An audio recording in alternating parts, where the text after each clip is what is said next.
Hello বন্ধুরা, তো আজকে আমার একটা শ্যুটের কাজ ছিল, তার জন্য বেরিয়ে পড়েছিলাম সকাল সকাল। আমি আর আমার বান্ধবী, আমি ছিলাম মডেল। তো এই যে রিষড়া স্টেশনে চলে গেছিলাম, তারপরে দুজনে গল্প করতে করতে পৌঁছে গেছিলাম।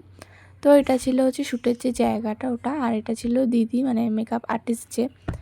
তো তারপরে আমাকে শাড়ি পরানো হয়ে গেছিলো, তো তখনও কেউ আসেনি সবাই।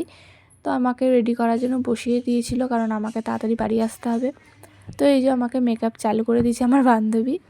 আমি জানি না আমাকে কী করবে, ফার্স্ট টাইম আমি খুব ভয় পাচ্ছিলাম, যেহেতু সেমিফাইনাল ছিল। তো যাই হোক, তো আমাকে মেকআপ স্টার্ট করা হয়ে গেছিলো। তো এই যেখানে হাইলাইট করা চলছিল নাকটা, তো এখানে এখন লিপস্টিক পরানো হচ্ছে আমাকে সুন্দর করে।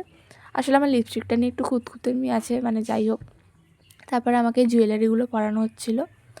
তারপরে এই যে দিদি আমাকে সিঁদুর পরিয়ে দিচ্ছিলো, কারণ সিঁদুরটা না পরলে ভীষণ আনকমপ্লিট লাগছিলো লুকটা। তো তারপরে দেখো আমার ফাইনাল লুকটা ভীষণই সুন্দর লাগছিলো কিন্তু। Thank you.